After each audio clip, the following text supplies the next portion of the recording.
ठीक है, तो आज की क्लास स्टार्ट करते हैं हम लोग। ये हमारा टॉपिक्स हमको ये सारे करने हैं, तो चलिए कुछ क्वेश्चन से स्टार्ट करते हैं। पहला क्वेश्चन आपके सामने दिख रहा है।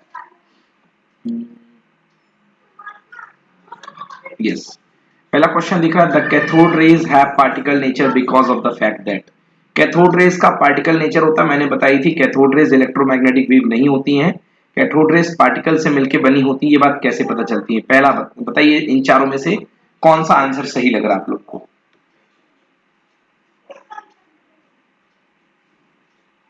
Sir B. B, exactly B is the correct answer, क्योंकि कैथोड रेज जो होती हैं वो पार्टिकल जो इलेक्ट्रिक फील्ड और मैग्नेटिक फील्ड से डिफ्लेक्ट होती हैं, इसलिए कैथोड रेज जो हुआ करती हैं वो कैसी वेव्स होती हैं? पार्टिकल वेव्स होती हैं। ये इलेक्ट्रोमैग्नेटिक वेव नहीं होती हैं।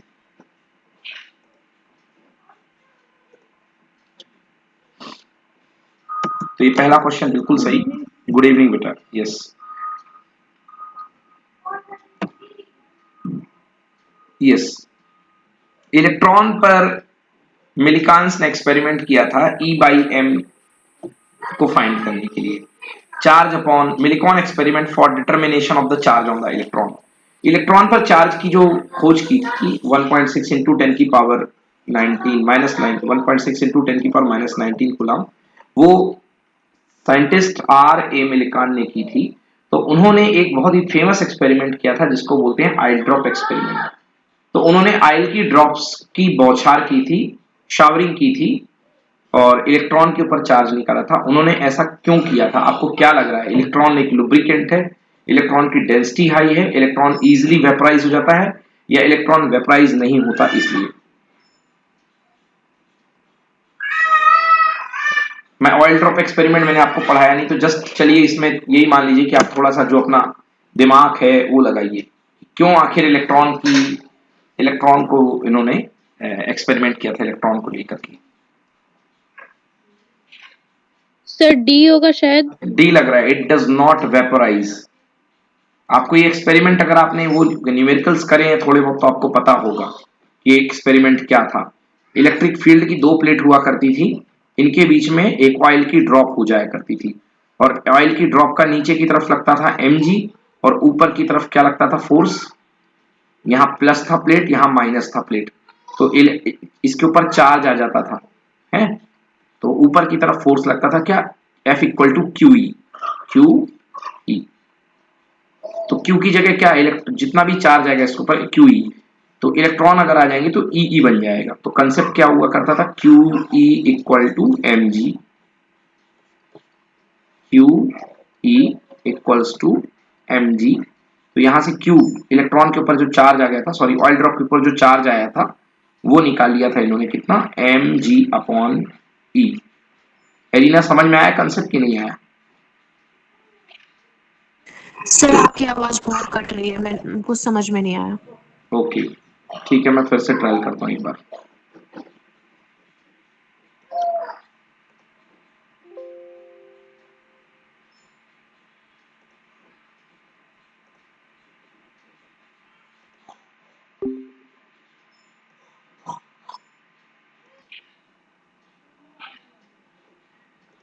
चलिए जी, देखिए पहला क्वेश्चन श्रुति आपने नहीं देखा बेटा क्या? नहीं सर, कॉपी लेने चली गई थी। ओके चलिए, पहला क्वेश्चन ये था कि the cathode rays have particle nature because of this fact.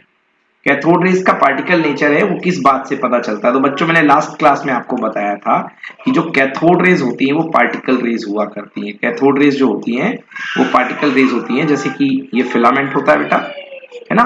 Filament से यहाँ से क्या निकलती है? कैथोड से सर आपने स्क्रीन शेयर नहीं की। सही कह रहे हो।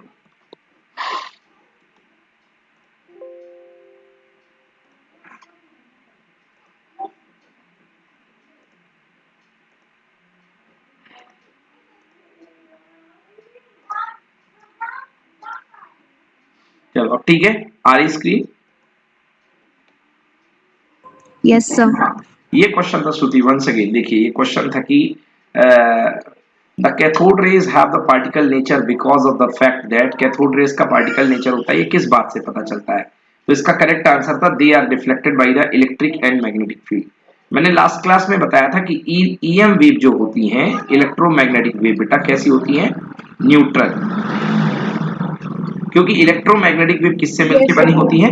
इलेक्ट्रोमैग्नेटिक वेव बनी होती है made up of photon, made of photon. इनको फोटोन का बंडल, फोटोन के पार्टिकल से मिलकर माना जा सकता है। तो ये फोटोन से मिलकर बनी होती है, और फोटोन एक कैसा पार्टिकल बेटा? Neutral particle. बोलो हाँ। हाँ सर। तो फोटोन जब ट्रेवल करता है, जैसे फोटोन मान लो ये फोटोन ट्रेवल करते हुए आ रहा है, तो फोटोन ट्रेवल करेगा तो फोटोन ना तो इलेक्ट्रिक फील्ड से डेविएट होता है और ना ही मैग्नेटिक फील्ड से डेविएट होता है। मतलब इसको ना प्लस से मतलब है, ना माइनस से मतलब है, ना नॉर्थ से मतलब है, और ना साउथ से मतलब है। मगर यदि आप कैथोड रे की बात करो, कैथोड रे, तो बच्चों लोग सब जानते हो कि कैथोड रे किससे बनती है? कैथोड रे इलेक्ट्रॉन से मिलके बना करती है। इलेक्ट्रॉन, इलेक्ट्रॉन कैसा पार्टिकल है बेटा? नेगेटिव पार्टिकल है। और अगर आप इस नेगेटिव पार्टिकल के पास इलेक्ट्रिक फील्ड लगाओगे, प्लस लगाओगे, तो ये पार्टिकल इधर की तरफ मुड़ जाएंगे। बोलो हाँ। ऑब्वियसली यार, क्या प्रॉब्लम है इसमें? अगर आप हाँ सर। पॉजिटिव पोलैरिटी दोगे तो इधर की तरफ मुड़ेंगे ना, क्योंकि नेगेटिव है तो पॉजिटिव की तरफ। मतलब ये क्या है? पार्टिकल रेज है, तो पार्टिकल रेज पर फील्ड का इफेक्ट होता है। मगर इलेक्ट्रोमैग्नेटिक वेव पार्टिकल नहीं होते हैं, है ना, इन पे कोई फील्ड का इफेक्ट नहीं होता है। क्लियर आया समझ में कि नहीं आया? बोलो यस सर। सर आ गया। चलिए अगला क्वेश्चन है, मिलिकान का एक्सपेरिमेंट था। मिलिकान का एक्सपेरिमेंट क्या था एरिना? देखिए, मिलिकान ने ऑयल की ड्रॉप ली थी, ऑयल की ड्रॉप को स्प्रे किया था। स्प्रे करने से बेटा इसके ऊपर नेगेटिव इलेक्ट्रॉन्स आ गए थे, और नीचे की तरफ क्या लगता था बेटा? Mg। और ऊपर की तरफ इन्होंने प्लेट लगाई थी, एक प्लस और एक माइनस। तो एरिना बताओ इलेक्ट्रिक फोर्स किधर लगेगा, ऊपर की तरफ कि नीचे की तरफ? सर ऊपर की तरफ। ऊपर की तरफ। कितना लगेगा बेटा?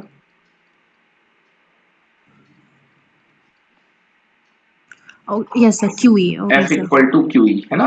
F equal to Q E. तो इन्होंने देखा था एक सिचुएशन ऐसी आई थी कि ऊपर का फोर्स और नीचे का फोर्स इक्वल हो गया था, और जो तेल की बूंद थी वो हवा में लटक गई थी। उस कंडीशन को बोला था इक्विलिब्रियम।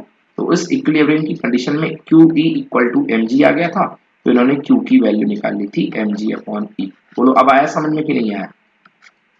यस सर, आ गया आप समझ में। हाँ, तो चारों में से कौन इन्होंने तेल की बूंद ही क्यों ली थी? तो इसका करेक्ट आंसर था कि वोलेटाइल लिक्विड क्लॉकवाइज लिया गया था। घड़ी के तेल जो यूज, घड़ी में तेल यूज होता है जिससे कि इसका एवेपोरेशन ना हो, है ना, जिससे कि इसका एवेपोरेशन ना हो, इसलिए इन्होंने ऑयल ड्रॉप ली थी। चलिए जी, बहुत अच्छी बात है।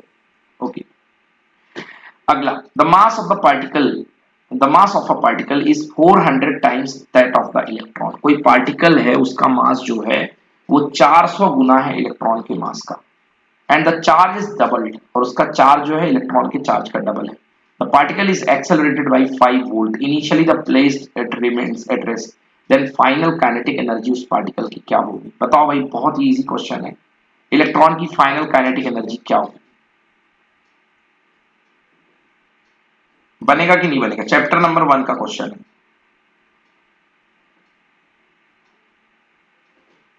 यस सर बनेगा। बताइए।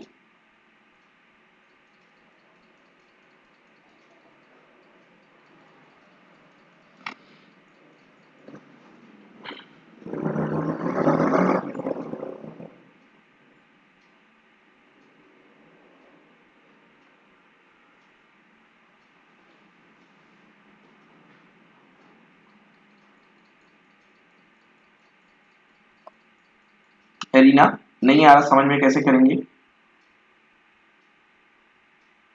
No sir. बेटा इलेक्ट्रॉन की इलेक्ट्रोस्टैटिक पोटेंशियल एनर्जी सर ने क्या पढ़ाई है आपको? Q इंटू वी, बस खेल खत्म। Okay sir, yes sir. खत्म खेल। Q बन इंटू जाएगा। वी, हाँ आगे आंसर देख लो। 5 वोल्ट का पोटेंशियल है, और ई, क्यू की जगह ई रख दो, और एक मिनट, क्यू की जगह क्यू ही रखना पड़ेगा, यहाँ पे ई रखना बेटर नहीं है। तो अपन ने इलेक्ट्रोस्टैटिक पोटेंशियल एनर्जी याद करो, चैप्टर नंबर 1 में पढ़ी थी, E इज इक्वल टू होती थी Q इंटू वी। याद आया? Yes sir. हाँ, तो Q की जगह कितने इलेक्ट्रॉन है? 2 इलेक्ट्रॉन। और V की जगह कितने वोल्ट है, 5 वोल्ट, तो आंसर कितना आ गया, 10 electron volt is the answer. Okay sir. याद यस आया सर, कि नहीं याद आया? आ गया सर याद। हाँ, electrostatic potential energy of a charge in a potential zone. किसी पोटेंशियल फील्ड में Q चार्ज रखा हुआ तो उसकी एनर्जी क्या होगी, Q इंटू V। याद करो कैसे निकालते थे, potential is equal to work done per unit charge, so work done is equal to charge multiplied by potential. इसी वर्क डन को ही बोलते थे energy, equal to Q into V। ठीक है? Yes sir. Yes sir. चलिए, तो बच्चों पिछली क्लास में आपको याद होगा कि ये सब मैंने आपको पढ़ा दिया था, है ना? फोटो इलेक्ट्रिक इफेक्ट बता दिया था मैंने कि एक मेटल में यूवी ले लोगे तो फोटो इलेक्ट्रॉन्स निकल जाएंगे। अगर आपका विजिबल लाइट लोगे तो विजिबल लाइट की फोटोन में इतनी दम नहीं होती बच्चों, क्योंकि विजिबल लाइट की फ्रीक्वेंसी कम होती है ना? बट अगर आप विजिबल लाइट को अल्कली मेटल में भेजोगे तो अल्कली मेटल तुरंत फोटो इलेक्ट्रॉन्स निकाल देगा, क्योंकि अल्कली मेटल की जो पावर होती है वो बहुत कम हुआ करती है। याद आ गया सब कुछ? मतलब एल्कली मेटल जो होते हैं तुरंत रेडियली एकदम देने के लिए तैयार बैठे रहते हैं। याद आ गया आप लोग को बच्चों? Yes sir. ओके, तो ये सब जो है हमने पिछली क्लास में पढ़ रखा था। आज हम क्लास को आगे बढ़ाएंगे, जहां पिछली क्लास तक हो गया था उसके आगे। चलिए, अब experimental setup photo electric effect भी देख रखा था हमने। तो एक्सपेरिमेंटल सेटअप में आपने देखा था कि अगर जैसे ही आप ये विंडो से लाइट आना ऑन करते हैं, स्विच को प्रेस करते हैं, तो ये टनाटन नेगेटिव हो जाएगा, है ना? और इसके ऊपर लाइट आएगी तो यहां से इलेक्ट्रॉन निकलने शुरू हो जाएंगे इस तरीके से। यस, क्लियर हो गया बच्चों? ये था एक्सपेरिमेंटल सेटअप। हाँ, हम कौन सी ग्लास का इस्तेमाल करते हैं बेटा बताओ, इसमें इस प्रोसेस में हम कौन सी ग्लास का इस्तेमाल करते हैं? The quartz good glass. बेटा, क्वार्ट्ज ग्लास का इस्तेमाल करते हैं। क्यों करते हैं बेटा क्वार्ट्ज ग्लास का इस्तेमाल? क्योंकि जो क्वार्ट्ज होता है वो कौन सी लाइट, यूवी लाइट को क्या कर देता है, ट्रांसमिट कर देता है। इस वजह से हम क्वार्ट्ज लाइट का इस्तेमाल करते हैं। चलिए, फोटो इलेक्ट्रिक इफेक्ट की डेफिनेशन पढ़िए बेटा श्रुति। When light of suitable frequency falls on the metallic cathode, photoelectrons are emitted. These photoelectrons are attracted towards the positive anode, and hence photoelectric current is constituted. हाँ श्रुति, सवाल का जवाब दीजिए कि क्या हर फ्रीक्वेंसी का फोटोन एक इलेक्ट्रॉन को निकलवा पाएगा, या निश्चित फ्रीक्वेंसी का ही फोटोन इलेक्ट्रॉन को निकाल पाएगा?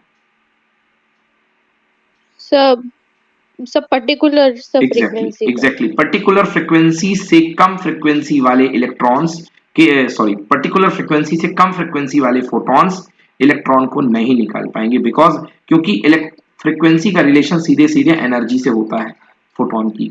अगर फ्रीक्वेंसी एक डेफिनेट वैल्यू से कम है तो एनर्जी भी एक डेफिनेट वैल्यू से कम आएगी। बोलो यस।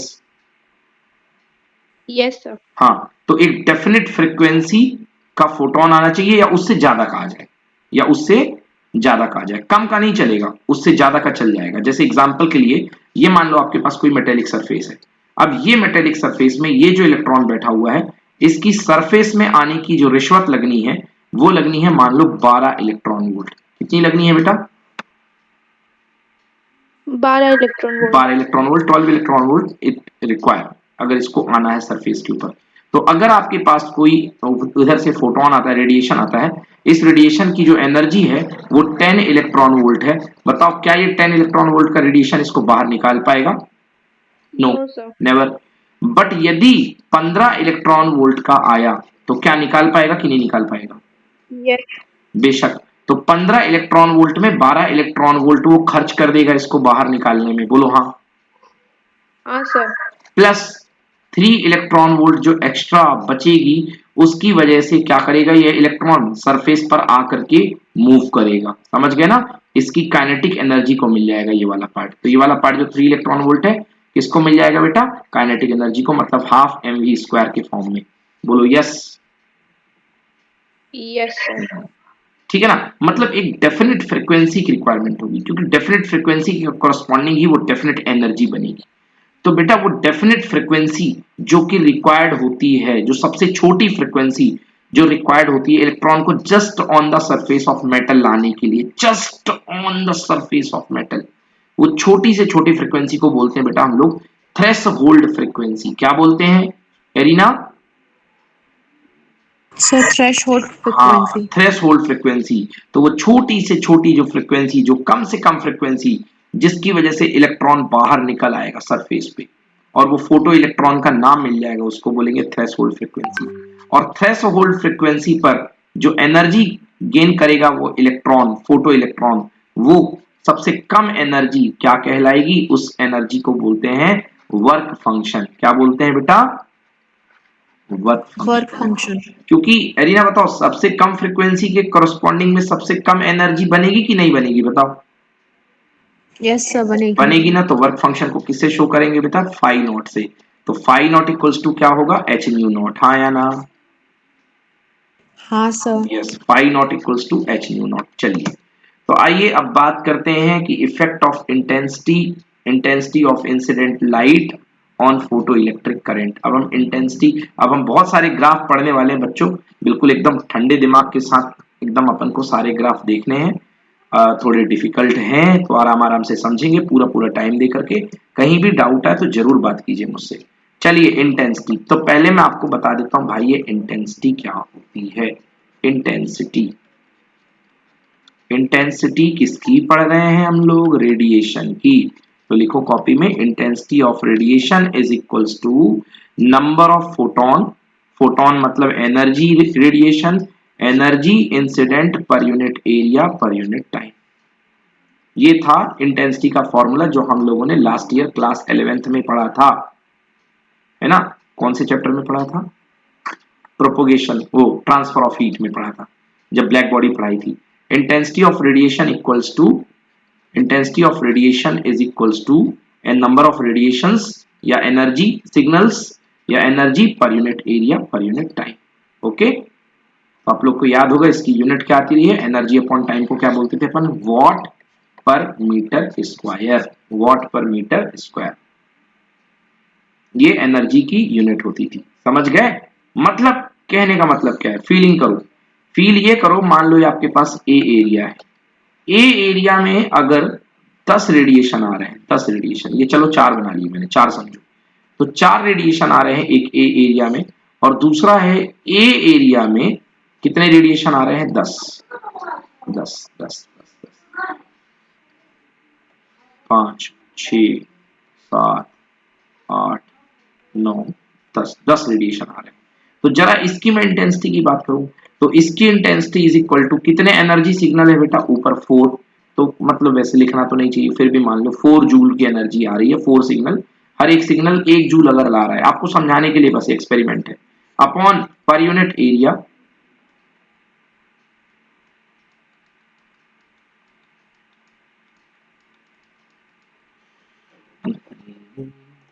हाँ, 4 जूल पर यूनिट एरिया पर यूनिट टाइम।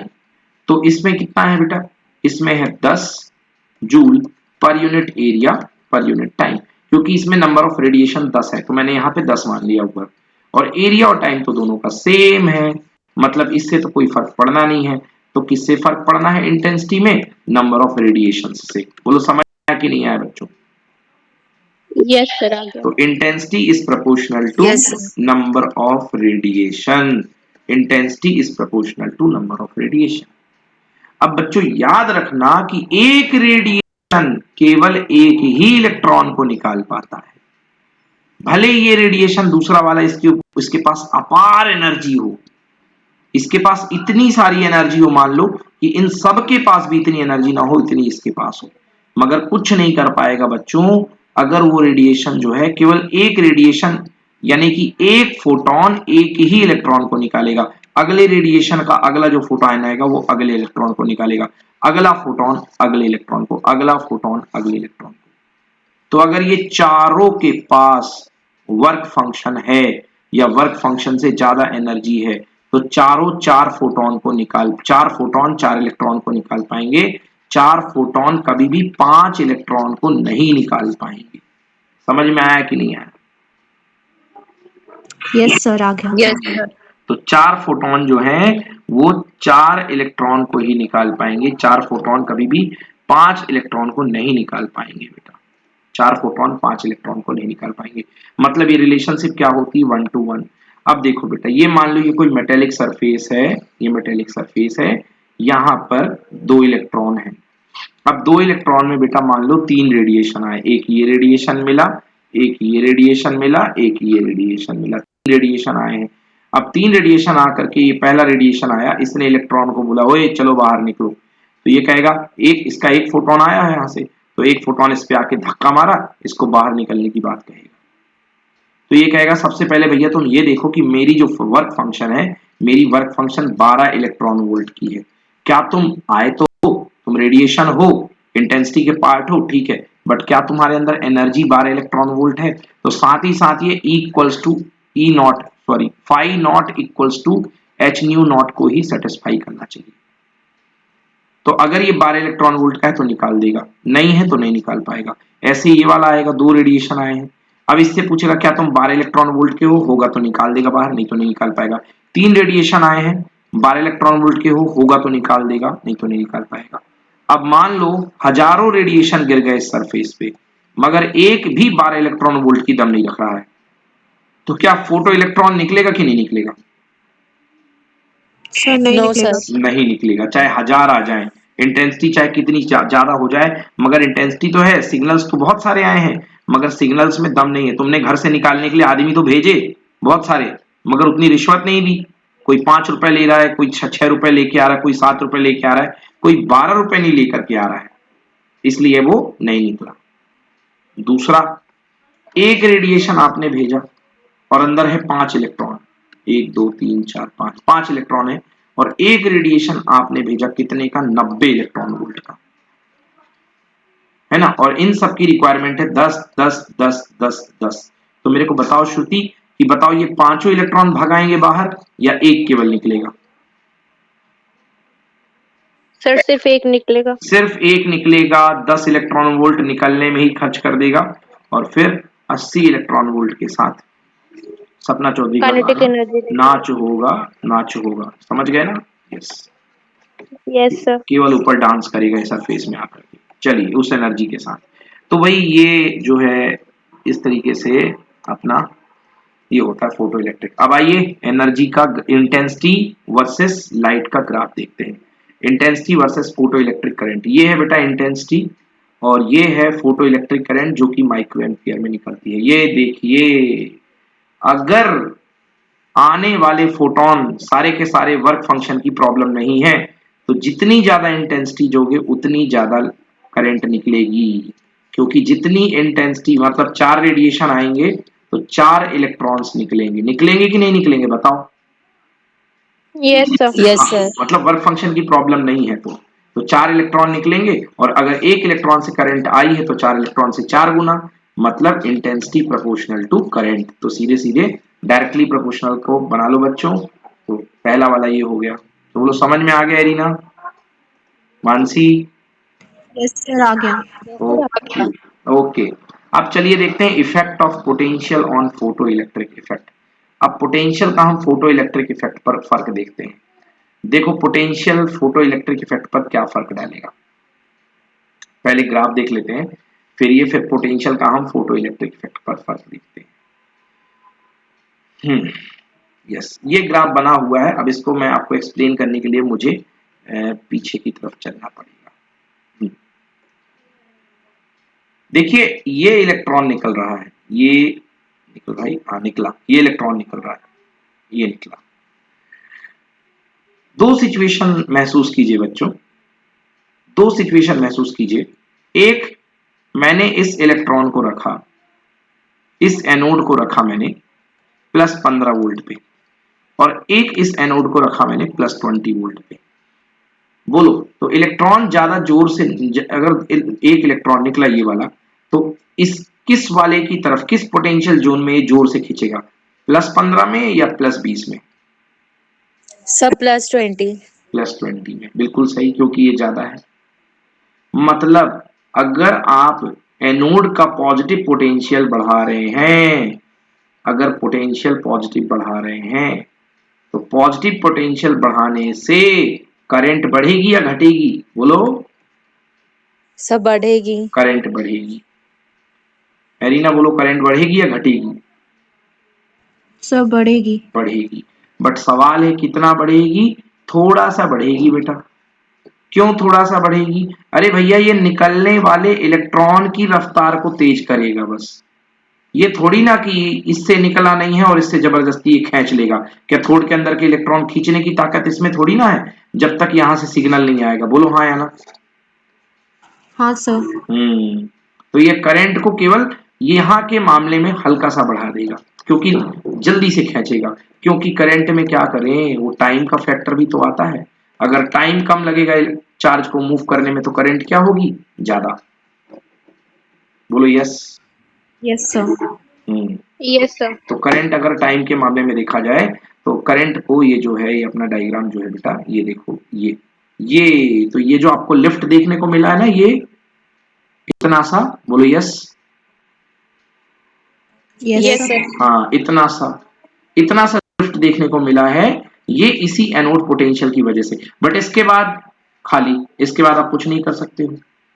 इसके बाद जितना आना था वो आ गया। अब वो छोड़ ही तो नहीं रहा, उसके कैथोड से निकल ही तो नहीं रहे हैं। बोलो हाँ। हाँ सर। हाँ, sir. एग्जाम्पल के लिए, चलो इसको और समझ में आ गया कि और क्लियर करूं? सर आ गया समझ में। ओके चलो Yes, sir. ठीक है। अब देखो, बट यदि आपने इसी दौरान इंटेंसिटी बढ़ा दी, रेडिएशन और ज्यादा डालने लग गए, तो इलेक्ट्रॉन और निकलने लगेंगे कि नहीं निकलेंगे? बताओ। सर निकलेंगे। हाँ, तो अगर L1 इंटेंसिटी कम है और L2 इंटेंसिटी ज्यादा है, तो L2 की करंट L1 से हाई बनेगी कि नहीं बनेगी? बताओ। Yes, sir. हाँ बनेगी. Sir. L2 greater than L1। Clear हो गया? Yes sir. चलिए, बहुत अच्छी बात है। अब एक और बात कर लेते हैं, वो भी बहुत जबरदस्त बात है।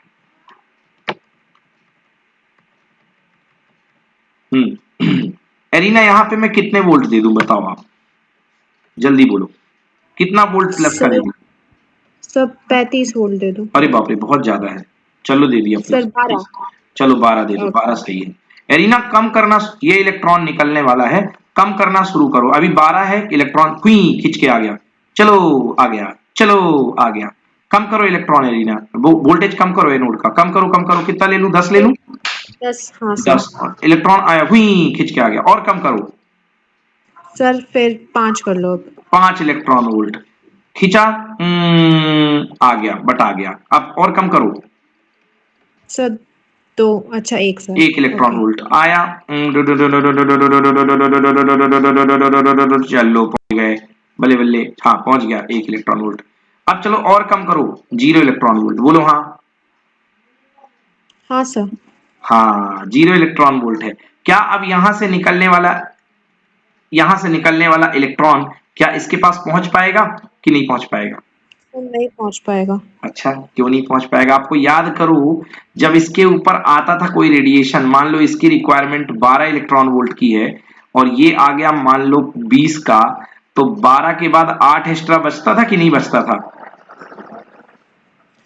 बट सर उधर भी थोड़ा ना, मतलब ओके हाँ सर। अरे देखो, ठीक। इसके ऊपर इसके पिताजी को, मेटल पिताजी हैं, पापा है मेटल, और यहां से कोई लेने आया व्यापारी, बोला अरे पिताजी लो मेरे से 20 का नोट, तुम्हारे बेटे की औकात 12 रुपए की है है ना, तो तुम 8 रुपए, इसको 8 जूते मार के घर से बाहर निकालो। तो ये कहेगा ये सरफेस से बाहर निकल, घर तक छोड़ के आएगा, और 12 रुपए उसके हो गए घर तक बाहर छोड़ के आने के, बट 8 रुपए और भी तो बचेगी नहीं बचे? बताओ। यस सर अच्छे। तो कनपट्टे में 8 जूते और लगाएगा, बोला भाग यहां से बोला भाग यहां से। तो ये 8 की एनर्जी इसको मिलेगी कि नहीं मिलेगी? बताओ। यस सर मिलेगी। तो वो 8 की एनर्जी से पहुंचेगा कि नहीं पहुंचेगा इसके पास? क्योंकि वो तो 8 यस की सर एनर्जी है ना, पहुंचेगा। काइनेटिक एनर्जी हुए, तो पहुंचेगा कि नहीं पहुंचेगा? सर पहुंचेगा। पहुंचेगा। मतलब एनोड पोटेंशियल अगर 0 है, तब भी ये अपनी दम पे, एनर्जी की दम पे यहां तक पहुंच जाएगा। बोलो यस। Yes sir. अब हमने एनोड पोटेंशियल को और कम करना शुरू किया। चलो बेटा -1 इलेक्ट्रॉन वोल्ट लगा दिया। बोलो हाँ। हाँ सर। अब -1 इलेक्ट्रॉन वोल्ट लगा दिया। अब क्या कह रहा है आपका मन? अब कह रहा है कि क्या ये पहुंच जाएगा इलेक्ट्रॉन की नहीं पहुंच पाएगा? बोलो। सर नहीं पहुंच पाएगा। नहीं, ऐसा नहीं कह सकते हो, डिपेंड करता है कि इसके पास एनर्जी कितनी है। बोलो हाँ। हाँ सर। अब मान लो ओके। यहां जो आया है फोटो इलेक्ट्रॉन, वो आया है 50 का, कितने का? 50 इलेक्ट्रॉन वोल्ट का। और इसकी रिश्वत कितने की? 12 की है। तो बच कितने गए? 38। बोलो यस। Yes sir. तो ये 38 के घलेंगे इसको चपाटते भागता आएगा कि नहीं भागता आएगा? बोलो। यस सर, भगता आएगा। तो यस, ये इधर भागता आएगा। मतलब यदि आने वाले इलेक्ट्रॉन की एनर्जी जितनी ज्यादा है, ये उतना रेडियली वहां पे आराम से ये पहुंच जाएगा, भले आपका एनोड पोटेंशियल आप निगेटिव कर रहे हो। मगर एनोड पोटेंशियल को आप निगेटिव करते गए करते गए करते गए करते गए और ले गए बेटा -15 पे। लगभग कितने पे ले गए?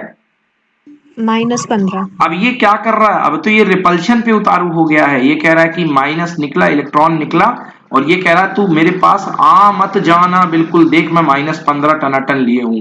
ये इसको रिपेल करेगा कि नहीं करेगा? अब जोरदार तरीके से। सर रिपेल करेगा। तो बेटा यस सर। एक पोटेंशियल कोई ऐसा होता है निगेटिव करते करते कि जिस पर सारे इलेक्ट्रॉन आ करके वापस लौट जाते हैं, मतलब हिम्मत नहीं जुटा पाते हैं यहां तक आने की। क्या उस समय कोई करंट फ्लो होगी? सर नहीं होगी। नहीं होगी बेटा। उस पोटेंशियल को बोलते हैं, एनोड के उस पोटेंशियल को बोलते हैं अपन स्टॉपिंग पोटेंशियल। क्या बोलेंगे? Stopping potential. आया था? Stopping potential. हाँ, एग्जाम में इसका ग्राफ आया होगा आपको, इस चैप्टर से यस सर। ग्राफ ही बनाने को दिया गया होगा। ठीक है ना? तो ये पोटेंशियल कहलाता है बेटा स्टॉपिंग पोटेंशियल। श्रुति आया समझ में कि नहीं आया?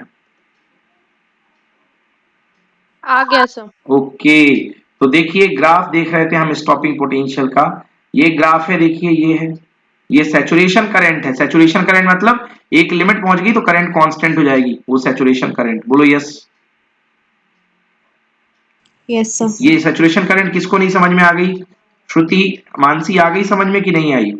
Sir saturation current sir same ही है वो सर। जब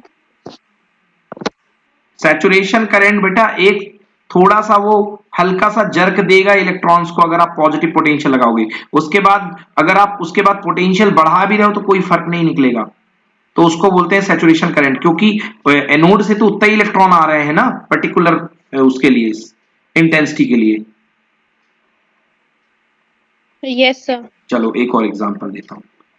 ये तुम्हारे घर की हाँ पाइपलाइन आ रही है। बोलो हाँ। यस। ये हाँ सर। पाइपलाइन आ रही है, ठीक है ना? अब तुमने क्या यस किया, सर। तुमको ये है कि मेरे घर में बहुत पानी आना चाहिए, तो पाइपलाइन आ रही है यहां से। और तो तुमने क्या किया कि यहाँ पर एक वो जो होल है तुम्हारे घर में, नल है, तो तुमने इसमें एक बाहर से मोटर लगा ली। बोलो यस। Yes sir. मोटर लगा ली तो थोड़ा अड़ोसी पड़ोसी का जो पानी जाने वाला था वो तुम्हारे यहाँ आ गया। बोलो हाँ। हाँ सर। मतलब थोड़ा सा वोल्टेज बढ़ाया, हल्की सी करंट बढ़ गई। चलो 2 लीटर पानी और भर लो भाई। तुमने थोड़ी एक और मोटर लगा ली कि अच्छा ओके। मोटर के ऊपर मोटर लगा ली, तो ये पानी थोड़ा और बढ़ गया। बोलो हाँ।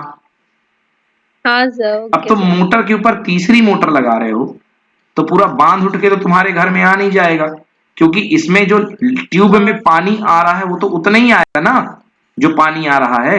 Yes sir. भाई आपके यस सर। मोटर लगाने से ट्यूब चौड़ी तो नहीं हो जाएगी कि इतनी चौड़ी हो जाएगी ट्यूब? नहीं होगी ना बेटा? No sir. हाँ, तो नो मतलब सर। वो सप्लाई उतनी आ रही तो क्या कर ले बेचारा तुम्हारा पोटेंशियल। तुम अब 10 मोटर लगा लो, 10 मोटर की मोटर, तो कोई फर्क नहीं पड़ने वाला है। यस और नो? क्योंकि सैचुरेशन यस सर। ऑब्टेन हो गया है। यस और नो? Yes sir. चलो ठीक है ना? मानसी आ गया समझ में? यस सर, आ गया। हाँ, तो ये बेटा ये कहलाती है सैचुरेशन करंट। अब देखो मैं क्या कह रहा था, ये देखो रीना, मानसी, श्रुति, ये पॉजिटिव पोटेंशियल की तस्वीर है जो इस तरफ आपको दिखाई गई है। अब देखिए जीरो पोटेंशियल में भी करंट है रीना कि नहीं है? देखो जीरो पोटेंशियल में भी सर करंट है कि नहीं है? है सर करंट। है।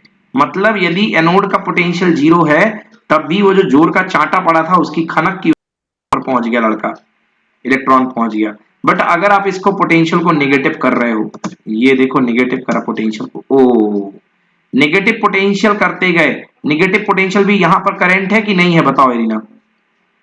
सर है। है। और बट एक समय आएगा कि करंट जीरो हो जाएगी, उसको क्या बोलेंगे? Stopping potential. बोलो यस और नो? Yes sir. तो उस पोटेंशियल को अपन बोलेंगे स्टॉपिंग पोटेंशियल। इस स्टॉपिंग पोटेंशियल पर जो करंट की वैल्यू हो रही है वो जीरो हो रही है, ये जो पोटेंशियल कहलाएगा बेटा, ये कहलाएगा स्टॉपिंग पोटेंशियल। आ गया समझ में?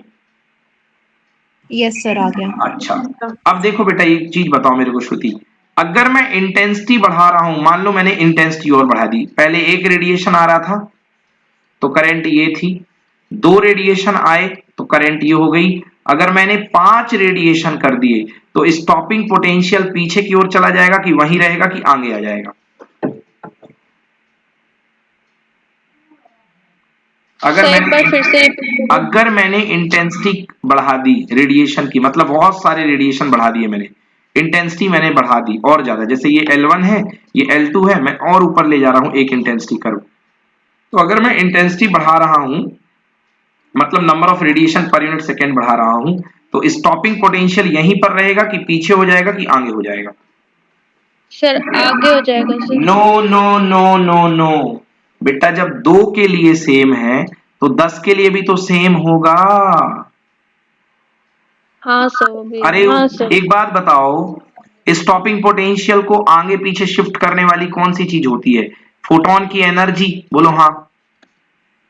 हाँ सर। तो एनर्जी का इंटेंसिटी से मतलब थोड़ा ना होता है, इंटेंसिटी तो केवल एक नंबर ऑफ फोटॉन्स को बताती है, बोलो हाँ हाँ या ना? सर हाँ सर हाँ सर, मैंने एनर्जी सुन लिया था। यस हाँ सर, ओके एनर्जी, सर। तो यहां पर ये जो होगा, अगर आप इसमें इंटेंसिटी बढ़ा रहे हो तो स्टॉपिंग पोटेंशियल वहीं पे रहेगा। समझ में आया कि नहीं आया? Yes sir. सर तो एनर्जी बढ़ाएंगे तो बढ़ेगा ना आगे? हाँ हाँ, आगे नहीं पीछे जाएगा ना, आगे क्यों जाएगा, हाँ पीछे सर जाएगा ना। हाँ सर, मतलब भैया नंबर लाइन में सर आगे जाएगा। अब मान लीजिए कि रिश्वत चाहिए 12 की, और फोटो इलेक्ट्रॉन आया है, एक में 50 एक में आया है 80, ये लो 50 में आया, ये 80 में आया, तो यहां पर 12 खिलाने के बाद कितने बच गए? 38 बच गए, बोलो हाँ। हाँ सर। और यहाँ 80 68। 80 के बाद कितने बच गए? 68 बच गए, बोलो हाँ। Yes sir. मतलब 2 इलेक्ट्रॉन थे, तो एक को रिश्वत 12 की देने के बाद इसमें कितनी बची? 38 की धमा चौकड़ी, और एक को रिश्वत देने के बाद किसको बची? 68 की धमा चौकड़ी, बोलो yes.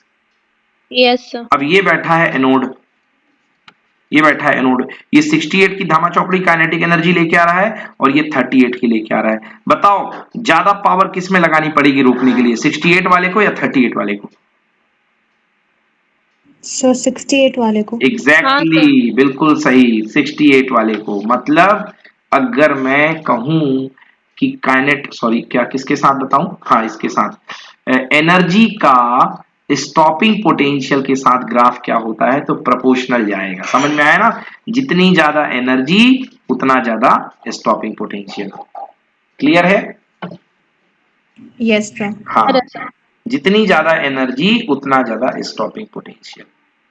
Any problem? No no sir. Sir. Yes.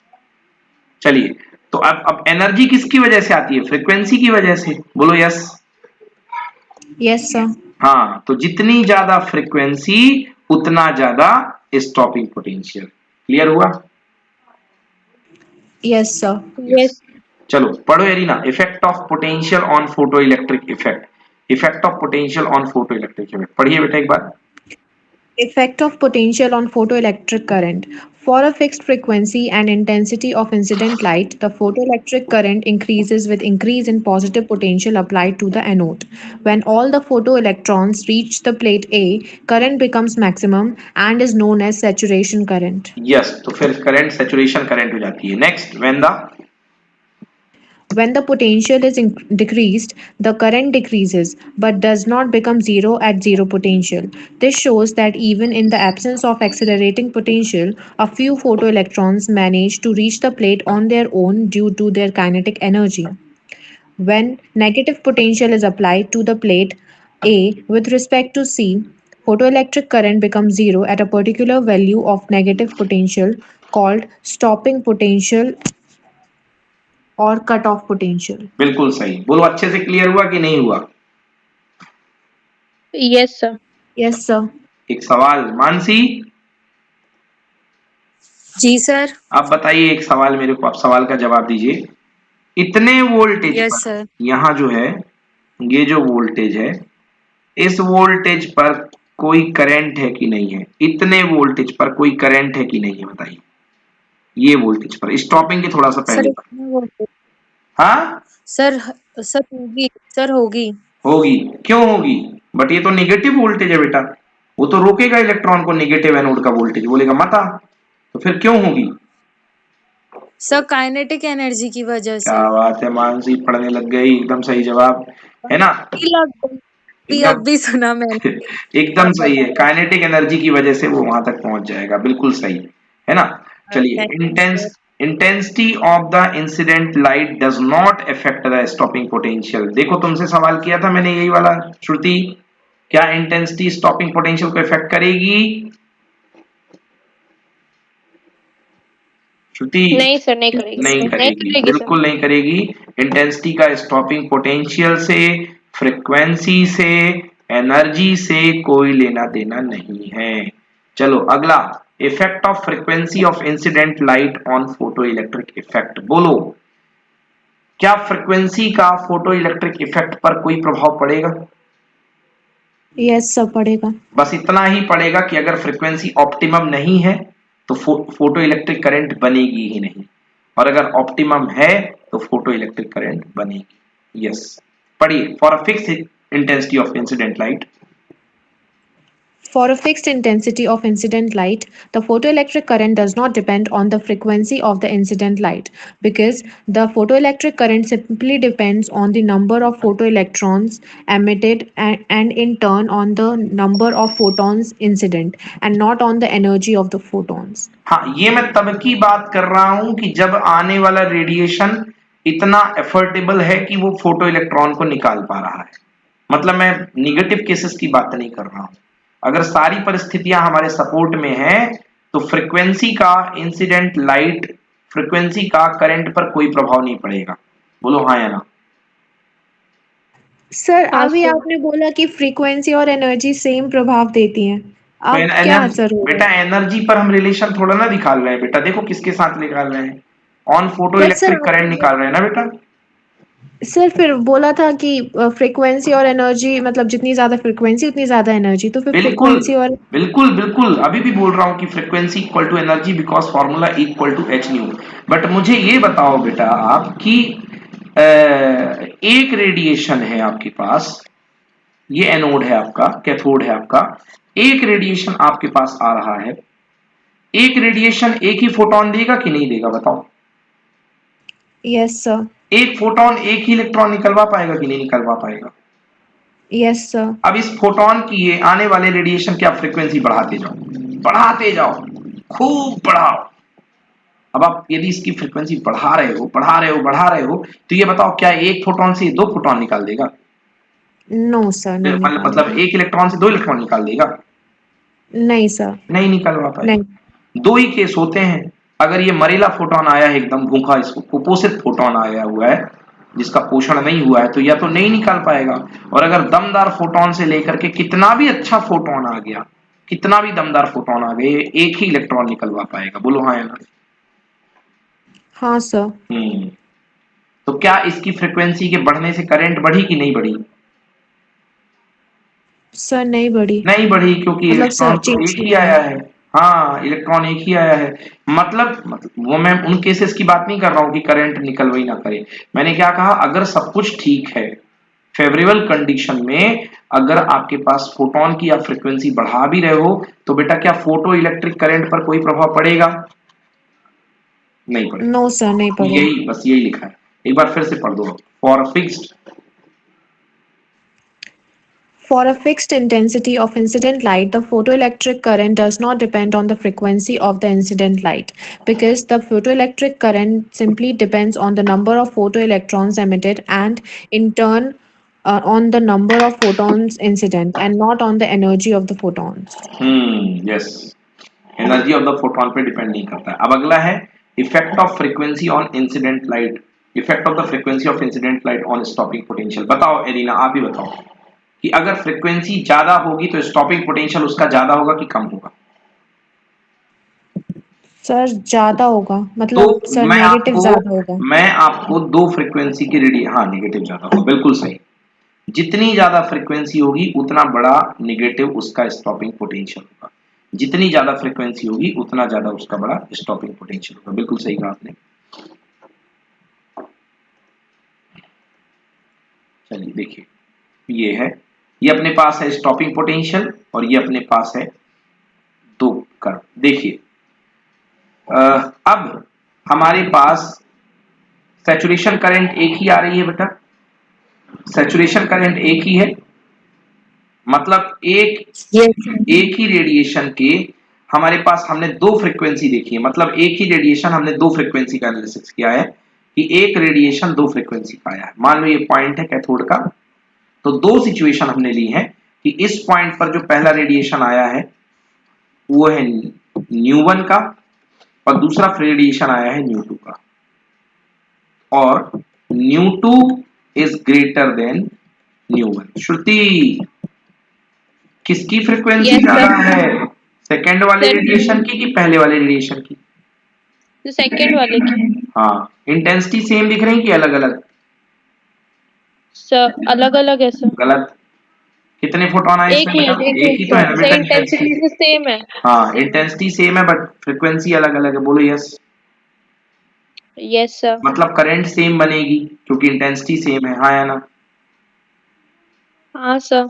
हाँ, अब किसकी फ्रीक्वेंसी ज्यादा है, न्यू2 या न्यू1? सर न्यू2 की। हाँ, तो बताओ स्टॉपिंग पोटेंशियल किसके लिए ज्यादा होगा, न्यू2 वाले के लिए या न्यू1 सर वाले के लिए? न्यू2। न्यू2 वाले के लिए, सर क्योंकि इसकी न्यू2। एनर्जी जो बनेगी वो ज्यादा बनेगी। तो ये देखो बेटा, न्यू2 वाले के लिए स्टॉपिंग पोटेंशियल और पीछे जाएगा और न्यू1 वाले के लिए और पीछे जाएगा। अब मान लो मैंने सेम रेडिएशन सेम इंटेंसिटी का एक और फोटोन भेज दिया मैंने न्यू3 का, तो और न्यू2 से भी ज्यादा फ्रीक्वेंसी है, मतलब न्यू1 से बड़ा न्यू2 था और न्यू2 से भी ज्यादा न्यू3 है। बताओ न्यू3 किस तरफ आएगा, दाएं तरफ या पीछे की तरफ, बाएं तरफ, राइट और लेफ्ट? सर पीछे की तरफ। बिल्कुल सही, पीछे की तरफ। और यस कहा, सर। इसी में जाके मिला दो क्योंकि सेम है, मतलब ये बन जाएगा यस सर। स्टॉपिंग 3। यस और no? Yes sir. Mansi, Arina, आप लोग बोलो बेटा, समझ में आया अच्छे से कि नहीं आया? यस सर, आ गया समझ में। ओके, तो बेटा ये 3 stopping potential, nu one, nu S one, V S two, V एस3। चलिए जी, बहुत अच्छी बात है, सैचुरेशन करंट सेम रहेगी, है ना, और एनोड पोटेंशियल अलग अलग लगाने पड़ेंगे। हाँ पढ़िए arena. For a fixed intensity of incident light, the photoelectric current increases and is saturated with increase in positive potential applied to the anode. However, the saturation current is same for different frequencies of the incident lights. When potential is decreased and taken below zero, photoelectric current decreases to zero, but at different stopping potentials for different frequencies. अलग अलग frequency के लिए अलग अलग different potential set होंगे। जो जितना ज्यादा चुलबुल रेडिएशन होगा, जो जितना ज्यादा उत्साहित रेडिएशन होगा, है ना, उसके लिए उतना पीछे वो स्टॉपिंग पोटेंशियल होगा। ठीक है ना? यस। जैसे क्लास में नहीं सबसे शैतान बच्चे को टीचर्स आगे बैठा लिया करते हैं, उसकी एनर्जी ज्यादा होती है। चलिए अब बात करते हैं बच्चों थ्रेशोल्ड फ्रीक्वेंसी की। थ्रेशोल्ड फ्रीक्वेंसी क्या होती है? वो मिनिमम फ्रीक्वेंसी जो इलेक्ट्रॉन को उसकी सरफेस में बाहर निकालने के लिए रिक्वायर्ड होती है और उससे कम फ्रीक्वेंसी पे फोटो इलेक्ट्रिक इलेक्ट्रॉन्स नहीं निकलते हैं, उस फ्रीक्वेंसी को बोलते हैं थ्रेशोल्ड फ्रीक्वेंसी। यस, ये देखिए बेटा। पढ़िए Arina, the graph. The graph between stopping potential and frequency does not pass through the origin. It shows that there is a minimum value of frequency called threshold frequency, below which photoelectric emission is not possible. However high the intensity of incident light may be, it depends on the nature of the metal emitting photoelectrons. Yes, अब देखना इस graph को मैं पीछे की तरफ थोड़ा बनाऊंगा तब आपको समझ में आएगा, थोड़ा सा इसमें कलाकारी करूंगा तब समझ में आएगा। ये बेटा स्टॉपिंग पोटेंशियल है, फिलहाल स्टॉपिंग पोटेंशियल 0 वोल्टेज है, बोलो हाँ। हाँ सर।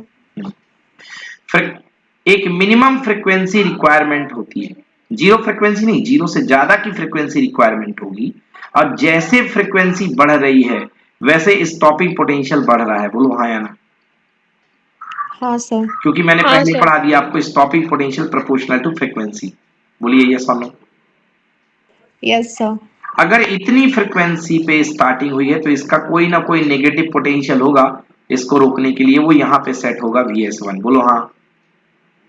हाँ सर। बट हाँ सर। यदि पार्टिकल और ज्यादा फ्रीक्वेंसी उसकी वो है, थ्रेशोल्ड फ्रीक्वेंसी और ज्यादा लेकर के वी नॉट से ज्यादा पे लेके आया है, मतलब रिक्वायरमेंट फ्रीक्वेंसी कम है बट वो ज्यादा फ्रीक्वेंसी लेकर के आया है, तो उसका सीधा प्रभाव किस पे होगा, उसकी एनर्जी पे होगा कि नहीं होगा, बताओ। नहीं यस समझे, सर। नहीं समझे बच्चों। सर रिपीट कीजिए एक बार। चलो देखो एक बार बेटा, E naught equals to H nu naught होता है कि नहीं होता। होता है सर। थोड़े देर के लिए मान लो ये 6 है, 30 की रिक्वायरमेंट है, तो ये एनर्जी की रिक्वायरमेंट है 30, ये फिक्स कांस्टेंट है 6, तो न्यू नॉट कितना सेट हुआ, 5। बोलो हाँ, ये 5 हो गया न्यू नॉट। Yes sir. जैसे यस 5 सर। न्यू नॉट होगा, 5 न्यू नॉट होगा, तो ये इलेक्ट्रॉन बाहर निकल जाएगा, निकल जाएगा। Yes sir. उस 5 न्यू नॉट के लिए भी कुछ ना कुछ स्टॉपिंग पोटेंशियल तो होगा बेटा नीचे की तरफ, बोलो यस। Yes sir. ठीक है, अब देखिए, अगर आपके पास 5 न्यू नॉट है, यहाँ पे न्यू नॉट कॉमा 0, ठीक है, अगर आपके पास ये जो है, अगर आप फ्रीक्वेंसी बढ़ा रहे हो, अब रिक्वायरमेंट है इसके 5 की, बट अब आपके पास मान लीजिए एच है 6 और आपके पास फ्रीक्वेंसी लेकर के आता है बंदा 6, मतलब 5 से कितनी ज्यादा, 1 ज्यादा, बोलो यस। Yes sir. हाँ, तो यहाँ पे आया, इतनी फ्रीक्वेंसी लेकर के आया, बोलो यस। Yes sir. तो इतनी फ्रीक्वेंसी लेकर के आएगा, अगर आप फ्रीक्वेंसी बढ़ाओगे पॉजिटिव डायरेक्शन में तो क्या होगा, threshold voltage sorry stopping potential बढ़ेगा कि नहीं बढ़ेगा, सब बढ़ेगा। बढ़ेगा, स्टॉपिंग पोटेंशियल बढ़ेगा। समझ में आ गया, मतलब frequency is proportional to stopping potential, similarly energy is proportional to stopping potential. याद आया कि नहीं याद आया, यस सर। क्लियर हुआ कि नहीं हुआ, अच्छे से बताओ। Yes sir, clear. The graph of stopping potential and frequency does not pass through the origin।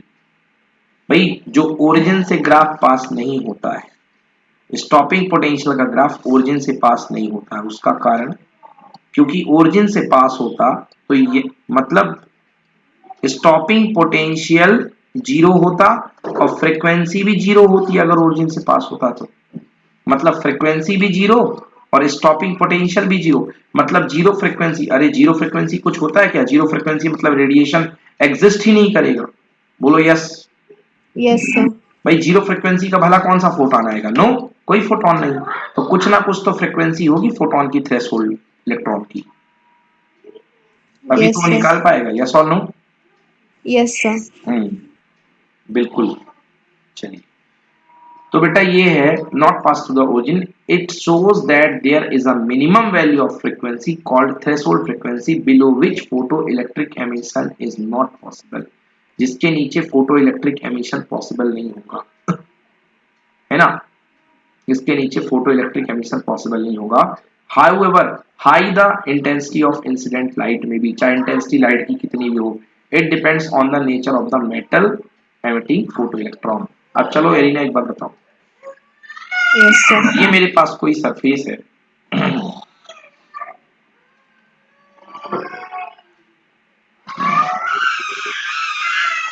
ये मैं ग्राफ बना रहा हूं बेटा, ये फ्रीक्वेंसी है, ये थ्रेशोल्ड फ्रीक्वेंसी है, बताओ इतनी फ्रीक्वेंसी का कोई फोटो इलेक्ट्रॉन आया, क्या कोई फोटो करंट फ्लो होगी कि नहीं होगी, सर नहीं होगी। नहीं होगी। इतने का आया, क्या कोई फोटो करंट होगी, फ्लो नहीं होगी।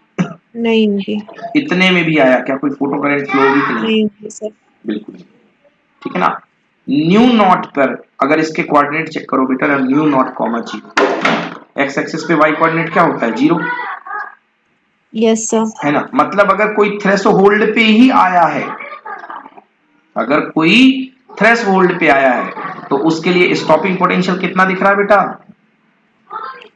सर 0। हाँ, समझ में आया। Yes sir. Okay sir. Yes sir. भाई थ्रेशोल्ड पे आया मतलब जस्ट निकाल करके सरफेस पे बिठा दिया, थ्रेशोल्ड पे आया तो जस्ट सरफेस पे निकाल करके बिठा दिया है, बोलो यस और no. Yes sir.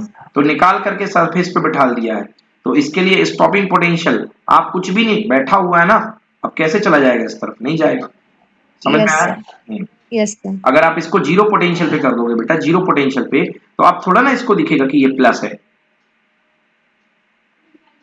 Okay sir. भले एनोड है बट आपने बैटरी से कम करते करते करते इसको 0 पे ला दिया ना। Yes sir. हाँ, तो ये देखो, ये दिख रहा है, जो ग्राफ दिख रहा है, मैं इसको क्लियर करता हूँ फिर देखिएगा।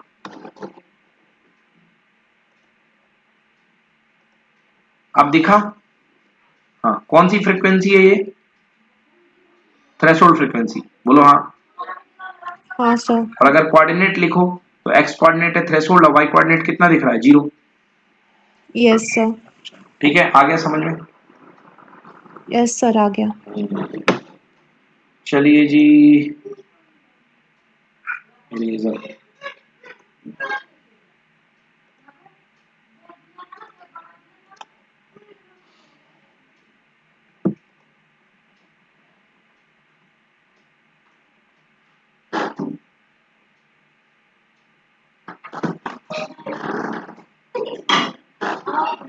चलिए जी, इधर से जाओ बेटा।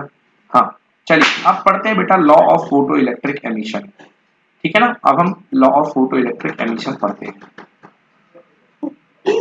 हाँ, पढ़िए Reena first law. Laws of photoelectric emission. For a given substance, there is a minimum value of frequency of incident light called threshold frequency, below which no photoelectric emission is possible. Howsoever, the intensity of incident light may be. चाहे कितनी भी light की incident intensity हो, अगर आपके पास threshold frequency नहीं है तो आप उसके वर्क फंक्शन को अटेन नहीं कर पाओगे। और वर्क फंक्शन क्या होती है? एनर्जी। तो वो मिनिमम एनर्जी जब तक आप नहीं दे पाओगे तब तक आप फोटो इलेक्ट्रॉन एमिट नहीं कर पाओगे। अगला पढ़ो। The number of photoelectrons emitted per second, that is, photoelectric current, is directly proportional to the intensity of incident light provided the frequency is above the threshold frequency. Provided the frequency is above the threshold frequency. अगर आने वाली frequency threshold के ऊपर है, उसके बाद की बात की जाए तो जो number of photo electron emit होंगे वो इंटेंसिटी पे डिपेंड करेंगे। बोलो हाँ। हाँ सर। सबको हाँ समझ सर। में आया बच्चों? हाँ, यस मतलब सर। वो जो लिमिटेशन थी उसको पहले ही अपन ने कर दिया कि नहीं, वो उसमें कोई दिक्कत नहीं है।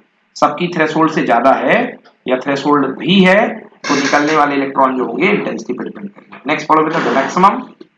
The maximum kinetic energy of the photoelectrons is directly proportional to the frequency provided the frequency is above threshold frequency. हाँ भाई, the maximum kinetic energy of the photoelectron is directly proportional to the frequency provided the frequency above the threshold frequency। अब ये बात क्या कह रहे हैं? देखो, टोटल फ्रीक्वेंसी की नहीं, frequency above the threshold frequency. अब इस चीज को समझो बेटा। आपको पता है कि टोटल रेडिएशन आया ई एनर्जी का, मान लो 50 का आया। बोलो हाँ। 50 में से 12 इस्तेमाल हो गया किसके लिए? वर्क फंक्शन के लिए, मतलब उसको बाहर लाने के लिए। बोलो हाँ। Yes, sir. उसके Yes, बाद sir. जो काइनेटिक एनर्जी कन्वर्ट हुई है, उसके बाद जो काइनेटिक एनर्जी में शेयर गया है वो इस पूरे E equals to H nu का गया होगा या इससे कम थोड़ा सा एच न्यू का गया होगा? बताओ। नहीं समझे सवाल? नहीं समझे। चलो फिर से देखो। मान लो बेटा एनर्जी आई टोटल 50 इलेक्ट्रॉन वोल्ट की। बोलो yes. Yes, sir. 50 electron volt में मिनिमम रिक्वायरमेंट सरफेस के लिए होती है फाई नॉट, जिसको मैं बोलता हूं एच न्यू नॉट। बोलो हाँ। Yes, sir. और जो टोटल एनर्जी आई है वो है एच न्यू। बोलो यस और नो। Yes, sir. तो इसको एनर्जी देने के लिए जो शेयर मिला है वो कितना मिला है? 50 माइनस 12 का मिला है, यानी 38 का मिला कि नहीं मिला? Yes, sir, मिला है। क्या उस 38 को आप H nu minus H nu not लिख सकते हो कि नहीं लिख सकते हो? सर लिख Yes, सकते sir. हैं। क्योंकि ये एच न्यू थी, एच न्यू में से एच न्यू नॉट कट गए तो इसके पास कितना बचा? H nu minus nu not. बोलो यस और no. Yes, Yes, sir. sir. अब इसी में से अगर एच कॉमन निकाल लो तो बचा न्यू माइनस न्यू नॉट। बोलो हाँ या ना। हाँ सर। मतलब टोटल फ्रीक्वेंसी जितनी आई न्यू, जितनी यूज हो गई बाहर निकालने के लिए न्यू नॉट। तो बेटा एनर्जी एनर्जाइज करने वाले के लिए जो खाते में गई वो कितनी गई? New minus nu not. आया समझ में कि नहीं आया? यस सर, आ गया। मतलब अगर टोटल फ्रीक्वेंसी का चार्ट आपका न्यू है और न्यू नॉट तक की फ्रीक्वेंसी का यूटिलाइजेशन हुआ है उसको बाहर निकालने के लिए, तो इसके बाद की जितनी जो बची हुई है वो सब क्या करेगी? एनर्जी देगी, हाँ या ना? हाँ सर। श्रुति बोलो यस की नो? Yes, sir. तो पढ़ो अब ये वाली लाइन ब्लू वाली, the maximum kinetic energy. The maximum kinetic energy of the photoelectrons is directly proportional to the frequency provided the frequency is above the threshold frequency. आया समझ में? The frequency above the threshold frequency, मतलब threshold के ऊपर जो भी frequency आई है, ये थ्रेशोल्ड के ऊपर जो भी आई है उसका काम क्या होगा? एनर्जी प्रोवाइड करना, हाँ या ना? हाँ सर। करीना, मानसी, क्लियर हुआ मस्त एकदम कि नहीं हुआ? यस सर, क्लियर है। चलो अगला सर पढ़ो, क्लियर है। अगला पढ़ो बेटा, fourth point, the maximum kinetic energy. The maximum kinetic energy of the photoelectrons is independent of the intensity of the incident light. पता है ना काइनेटिक एनर्जी का क्या इंसिडेंट लाइट के रेडिएशन से कोई मतलब है? No, sir. नहीं है। नंबर ऑफ फोटॉन से ना एनर्जी No, का ना sir. फ्रीक्वेंसी का कोई रिलेशन नहीं है। अगला पढ़िए, the process. The process of photoelectric emission is instantaneous. That is, as soon as the photon of suitable frequency falls on the substance, it emits photoelectrons. बिल्कुल सही, बिल्कुल स्पॉन्टेनियस होती है ये रिएक्शन। तुरंत जैसे ही आपका फोटोन आएगा वैसे वैसे इलेक्ट्रॉन निकल जाएगा। हाँ हाँ, नेक्स्ट है the photo electric emission is 1 to 1। मैंने बताया था एक फोटोन के बदले केवल एक ही इलेक्ट्रॉन निकलेगा। सुटेबल फ्रीक्वेंसी का अगर एक फोटोन आ रहा है तो केवल एक ही इलेक्ट्रॉन निकलेगा। बोलो बच्चों, आ गया याद? समझ में आ गया? क्लियर है? Yes, sir, clear. Yes, sir. Next पढ़िए। अब आ गया बेटा, लिखो श्योर फॉर एग्जाम ये क्वेश्चन। बेटा आता क्या है इस चैप्टर में? एक तो आता है आइंस्टाइन का फोटो इलेक्ट्रिक इक्वेशन और दूसरा law of photo electric equation, जो मैंने अभी जस्ट इसके पहले पढ़ाया आपको, law of photo electric effect. वो उसके लॉज आते हैं और ये आता है जो भी मैं पढ़ा रहा हूँ आपको। हाँ बच्चों लिखो, लिखना नहीं है मतलब देखना है। क्या देखना है भाई अपन को? Einstein's photo electric equation. तो आइंस्टाइन ने यहां भी आकर के फोटो इलेक्ट्रिक इक्वेशन दिया। अब क्या था वो इक्वेशन, चलो पढ़ देते हैं। हाँ मैं इसमें टॉपिक बता देता हूँ बीच में, क्या क्या टॉपिक डिलीट हुए हैं। इस चैप्टर में से क्या डिलीट हुआ है बच्चों, मैं वो बता रहा हूँ आपको। Dual nature. हाँ बच्चों, इस चैप्टर का सबसे बोरिंग पार्ट था डेविसन जर्मर एक्सपेरिमेंट, वो डिलीट हो गया है। हम लोग बस पहुंचने वाले उसके पास में। चलिए, आइंस्टाइन फोटो इलेक्ट्रिक इक्वेशन पढ़िए Reena. Vena, When a photon of energy h nu falls on a metal surface, the energy of the photon is absorbed by the electron and is used in two ways. Yes तो अगर कोई photon आता है H new energy का, तो H new energy का photon की energy दो पार्ट में एक जाती है, वेस्ट होती है। एक, पहले उस फोटोन इलेक्ट्रॉन को जिसके ऊपर नजर है उसको बाहर निकालने में, चलो भैया बाहर निकलो, तो बाहर निकालने में यूज हुई एनर्जी को बोलते हैं वर्क फंक्शन। देन उसके बाद अगर कुछ बच गई, so that energy is utilized as kinetic energy maximum और kinetic energy max. Further that can be written as half M V square. V के साथ मैक्स लगा देना क्योंकि इलेक्ट्रॉन का मास तो फिक्स रहता है, तो वेलोसिटी ही खाएगी। चलिए पढ़िए, a part of. A part of energy is used to overcome the surface barrier and come out of the metal surface. This part of energy is called work function. Phi is equal to h nu naught. Good, next second point. The remaining part of the energy is used in giving a velocity v to the emitted photoelectron. This is equal to the maximum kinetic energy of the photoelectrons, half mv square max, where m is the mass of the photoelectron.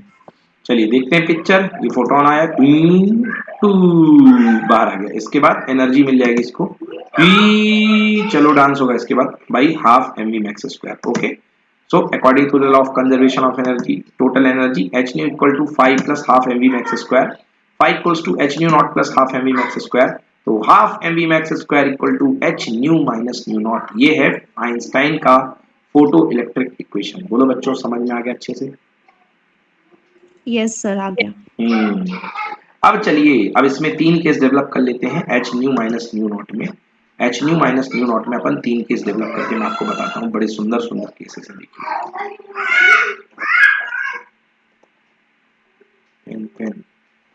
Yes, H nu minus nu naught में ये देखिए half M V square equals to, तो first case है इसमें, first case अपन देखते हैं।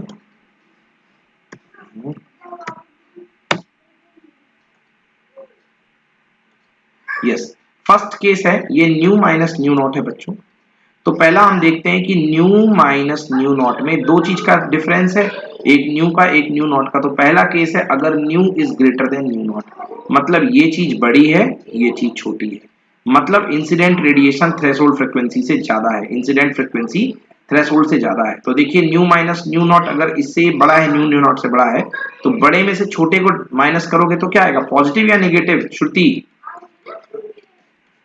Sir positive sir. हाँ positive, मतलब काइनेटिक एनर्जी एग्जिस्ट करेगी और इलेक्ट्रॉन निकलेगा। सेकंड केस बेटा ले लो, nu equals to nu not.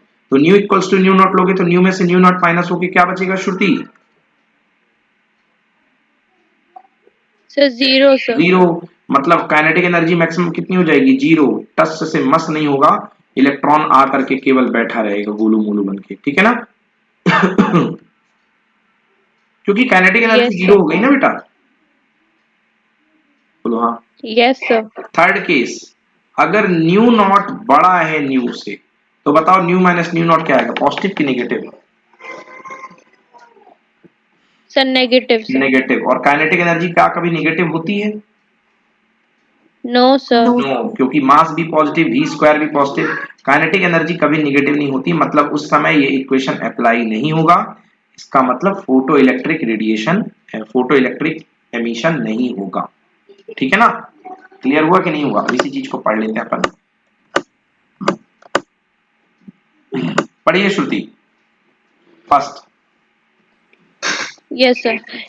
If nu heading पढ़ naught दो, is हेडिंग पढ़ दो, greater वेरिफिकेशन, than वेरिफिकेशन से पढ़ते हैं। verification of laws of photoelectric emission based on Einstein's photoelectric equation.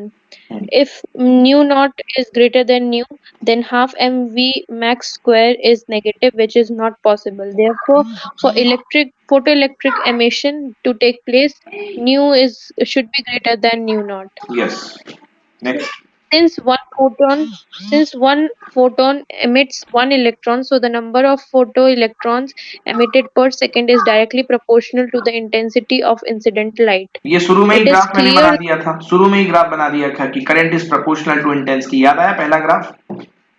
yes, sir. Next point. It is clear that half mv max square is directly proportional to mu, as h and mu naught are constant.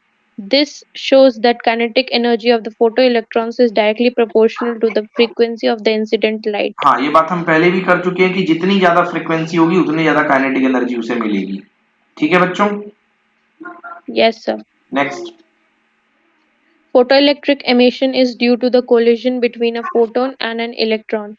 As such, there cannot be any significant time lag between the incidence of photon and emission of the photoelectron, that is, the process is instantaneous.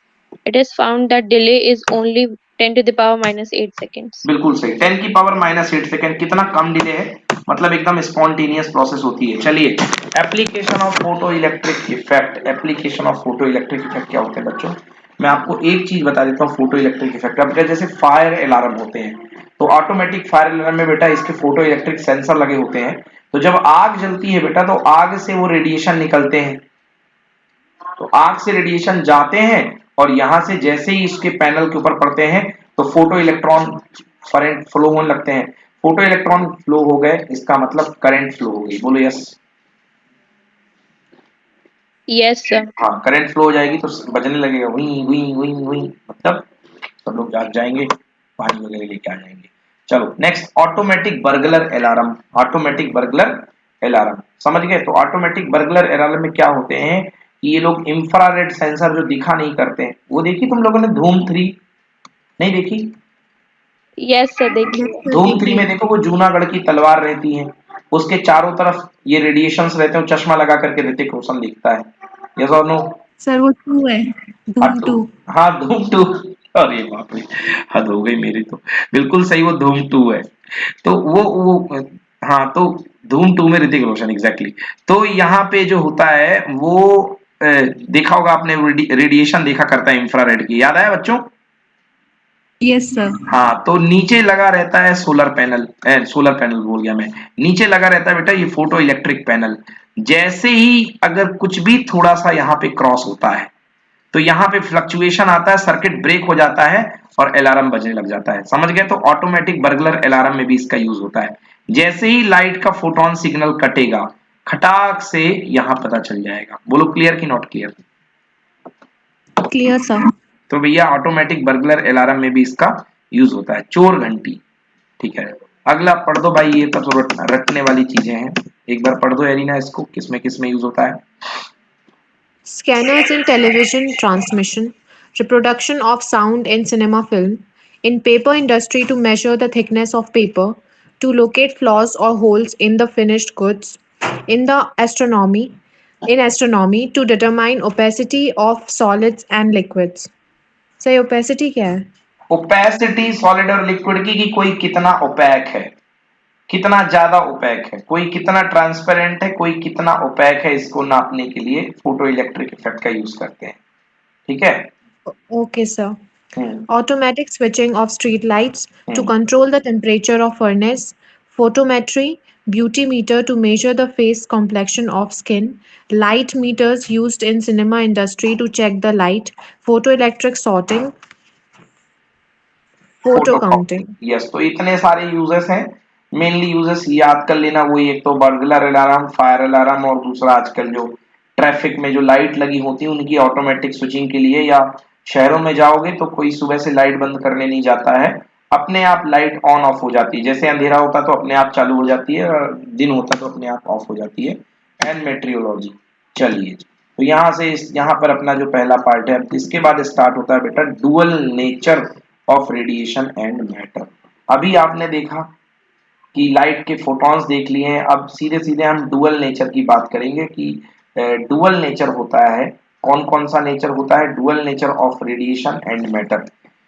तो आपके सामने ये बात आने वाली है कि कोई भी रेडिएशन है उसका भी डुअल नेचर है, मतलब रेडिएशन का भी डुअल नेचर है और मैटर का भी डुअल नेचर है। डी ब्रॉगली आपके सामने थोड़ी देर में आने वाले हैं, और डी ब्रॉगली एक आपके सामने वेव लाने वाले हैं जिसको बोलेंगे मैटर वेव। क्यों लाने वाले हैं?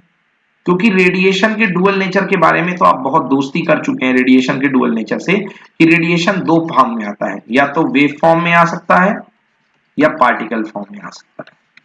आइंस्टाइन ने तो इक्वेशन भी बना दिया, तो आपके दिक्कत जितनी भी जिज्ञासा थी वो सारी की सारी शांत हो गई इस इक्वेशन बनने के बाद। तो रेडिएशन के हमने दो नेचर पढ़ लिए, एक वेव नेचर और एक पार्टिकल नेचर। बोलो यस। Yes, sir. मतलब radiation mean signal of energy, signal of energy के हमने दो नेचर पढ़ दिए, एक वेव नेचर वेव ऑप्टिक्स में, और अभी हमने पढ़ लिया पार्टिकल नेचर। अब दूसरा क्या लिया? डुअल नेचर किसका? रेडिएशन का तो पढ़ लिया, साथ ही साथ मैटर का भी होता है। मगर मतलब मैटर जो खुद में, मैटर को क्या होते बोलते हैं? पार्टिकल। सारे मैटर किससे बने हैं? पार्टिकल से बने हैं। तो मैटर का भी डुअल नेचर होता है, मतलब मैटर पार्टिकल के जैसे तो बिहेव करता है, और साथ ही साथ मैटर वेव के जैसे भी बिहेव करता है। तो डी ब्रॉगली थोड़ी देर में बताने वाले हैं कि दुनिया के हर मूविंग पार्टिकल के साथ, हर मूविंग मैटर के साथ एक वेव एसोसिएट होती है। मतलब तुम अपने घर से निकलते हो बच्चों, और तुम्हारे साथ पीछे पीछे एक वेव चला करती है। मैटर तो आइडेंटिटी होता ही है, तुम्हारी पहचान तुम तो हो ही, साथ ही साथ तुम्हारी वेव भी यूनिक है, वो भी एक तुम्हारी पहचान है। और तुम्हारी एक पर्टिकुलर वेव होती है जिसको बोलते हैं मैटर वेव। मजे की बात तो यह है कि तुम्हारी मैटर वेव अलग होगी, तुम्हारे दोस्त की मैटर वेव अलग होगी, उसके दोस्त की मैटर वेव अलग होगी। तो तीनों की मैटर वेव हुआ करती, सबकी अलग अलग मैटर वेव होती है। मतलब जिस तरीके से रेडिएशन का डुअल नेचर होता है उस तरीके से मैटर का भी डुअल नेचर होता है। इसलिए इस टॉपिक को हम पढ़ने जा रहे हैं जिसका नाम है dual nature of radiation and matter. हाँ चलो पढ़ो बेटा, wave theory.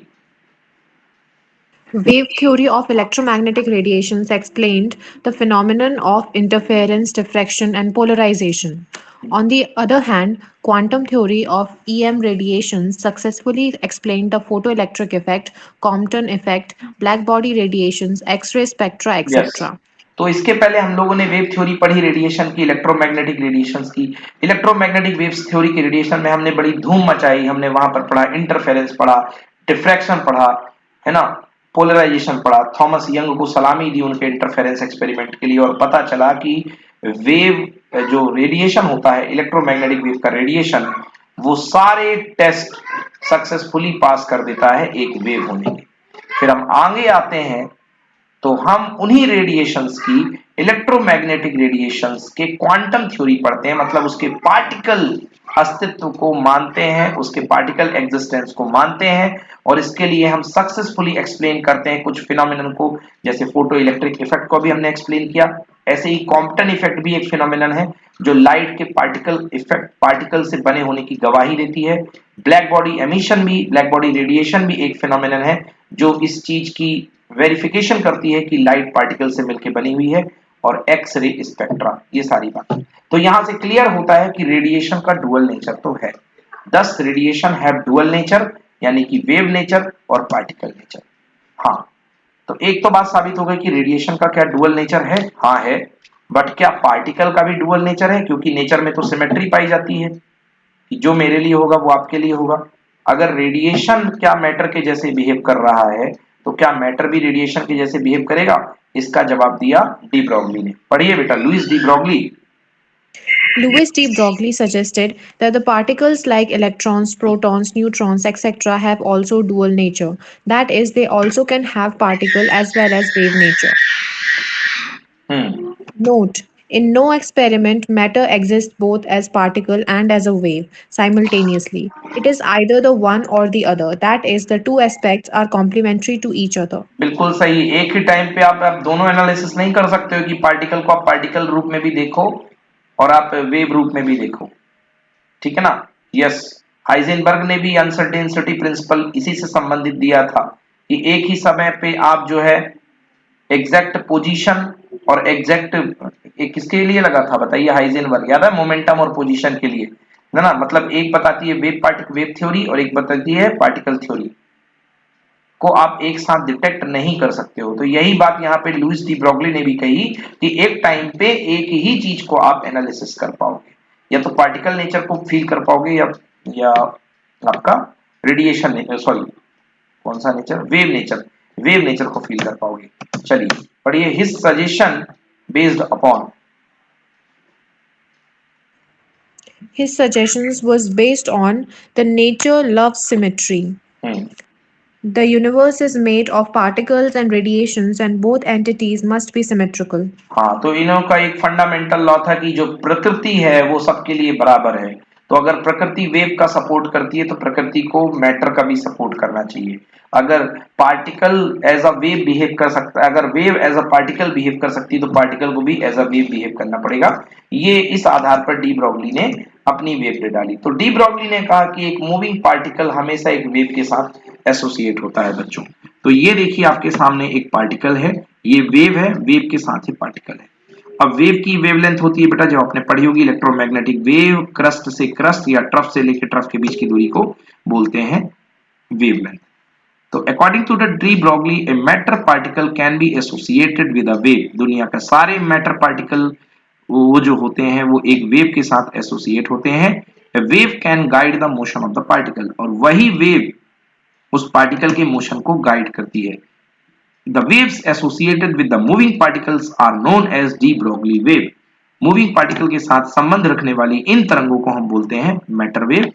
Okay, so the waves associated with these moving particle are called matter wave. अब मैटर वेव के लिए एक्सप्रेशन निकाला डी ब्रॉगली ने, किसका? वेवलेंथ का। चलिए, क्या था वेवलेंथ का रिलेशन? देखिए, क्वांटम थ्योरी से शुरुआत करेंगे, मतलब पार्टिकल नेचर से शुरुआत करेंगे और जाएंगे कहां पर? वेव नेचर पर। स्टार्ट करेंगे पार्टिकल से और जाएंगे वेव पर।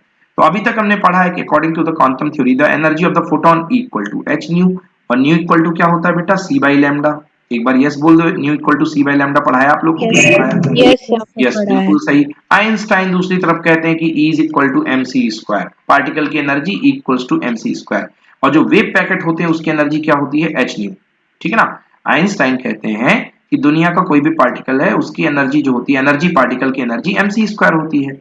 और दूसरी तरफ फोटोन भी तो एनर्जी पार्टिकल है, तो फोटोन की एनर्जी क्या हुई, h न्यू। जब हम दोनों लोग एक ही पार्टिकल की एनर्जी की बात कर रहे हैं तो भैया क्यों दोनों का ना इक्वेट कर दिया जाए, कर दो equate. mc² equals to hc by lambda, c से c कैंसिल, तो लैम्डा आ गया ऊपर भैया h अपॉन mc। यस, ये आ गई वेवलेंथ, आ गई किसकी, आ गई फोटोन की वेवलेंथ है भाई। क्यों, क्योंकि नीचे c लगा हुआ है c मतलब स्पीड ऑफ लाइट। मगर हम लोग तो इंसान हैं, हम लोग तो स्पीड ऑफ लाइट मतलब दुनिया भर के पार्टिकल, इंसान की वेवलेंथ की तो बात ही मत करो, तो दुनिया भर के पार्टिकल c वेलोसिटी से तो जा नहीं सकते हैं, हम लोग किससे जाएंगे, v से। तो हमारे लिए मैटर वेव का डेरिवेशन क्या आएगा, h upon mv, h upon mv। Yes, h की जगह h रहने दो, mv को क्या बोलते हैं बेटा, p। तो बन गया फॉर्मूला मैटर वेव का, क्या बन गया, wavelength lambda equal to h upon p। गंदा हो गया है, मैं इसको हटा देता हूं, आपको दिखने लगेगा, lambda is equal to h by p। बोलो बच्चों, समझ में आया कि नहीं आया? यस सर, आ गया। Yes. If instead of a photon we have a material particle of mass m moving with a velocity v, then this equation becomes lambda equal to h upon mv। अगर हम साधारण particle की बात करें जो कि लाइट की speed से नहीं चलते हैं उनके लिए ये रिलेशन क्या हो जाएगा, lambda equal to h by mv, which is the expression for de Broglie wavelength. बोलो बच्चों, क्लियर की not clear? Clear, sir. Okay, बहुत अच्छे। चलिए conclusion, lambda equal to h by mv, सारे कंक्लूजन एक साथ पढ़ लेते हैं। पढ़िए बेटा, first de Broglie. De Broglie wavelength is inversely proportional to the velocity of the particle. If the particle moves faster, then the wavelength will be smaller and vice versa. Second, If the particle is at rest, then the de Broglie wavelength is infinite. Such a wave cannot be visualized. देखो अब हम लोग के साथ यही होता है। अब आप कहोगे कि सर मैटर वेव की बात करते हो तो हम लोग की वेव समझ में क्यों नहीं आती है? बेटा हम लोग की वेलोसिटी बहुत कम होती है, लाइट की स्पीड 3 इंटू 10 की पावर 8 मीटर पर सेकेंड, और हम लोग की स्पीड 10 की पावर 8 क्या 10 ही के पास में नहीं जा पाती, हमारी स्पीड तो 10 के ऑर्डर में नहीं है, सिंगल ऑर्डर में नहीं है। तो हम लोग की वेवलेंथ जो आएगी, क्योंकि v हमारा बहुत कम है तो वेवलेंथ बहुत बड़ी है, मतलब जो हमारा वेव का लोब बनेगा वो बहुत कई किलोमीटर का बनेगा, इसलिए हम लोग की वेव डिटेक्ट हो पाना बड़ी मुश्किल होती है। आया समझ में? हमारी वेव्स इसलिए विजुअलाइज्ड भी नहीं होती किसी भी तरीके से। क्लियर हुआ कि नहीं हुआ? Clear, sir? Yes, next sir. पढ़िए, थर्ड पॉइंट पढ़िए, D Broglie. De Broglie wavelength is inversely proportional to the mass of the particle. The wavelength associated with a heavier particle is smaller than with a lighter particle. ठीक, next. De Broglie wavelength is independent of the charge of the particle. Matter waves, like electromagnetic waves, can travel in vacuum and hence they are not mechanical waves. Matter waves are not electromagnetic waves because they are not produced by accelerated charges. हाँ Matter waves are तो याद रखिएगा, matter wave कोई particle waves नहीं है, मतलब matter wave जो है वो एक तरीके से de Broglie wavelength are independent of the charge, तो ये कोई चार्ज पार्टिकल से बनने वाली वेव नहीं है, इसलिए इलेक्ट्रिक फील्ड और मैग्नेटिक फील्ड का कोई फर्क भी नहीं पड़ेगा, ठीक है ना। और दूसरी बात कि जो मैटर वेव है वो इलेक्ट्रोमैग्नेटिक वेव भी नहीं है, बिकॉज वो वैक्यूम में ट्रेवल नहीं कर सकती हैं, इसलिए वैक्यूम में ट्रेवल करने वाली वेव्स को क्या बोलते हैं, electromagnetic wave. Matter waves like electromagnetic waves can travel in vacuum, hence they are not mechanical waves. मैं यहाँ पे शायद गलत बोल गया, matter waves like electromagnetic waves, matter wave electromagnetic wave के जैसे होती हैं, they can travel in vacuum, वो वैक्यूम में भी ट्रेवल करती हैं, इसलिए ये मैकेनिकल वेव नहीं होती हैं। लास्ट ईयर पढ़े थे 11th क्लास में कि मैकेनिकल वेव वो होती हैं जिनको ट्रेवल करने के लिए मीडियम की जरूरत पड़ती है, बट मैटर वेव को ट्रेवल करने के लिए मैकेनिकल वेव की जरूरत नहीं पड़ती है।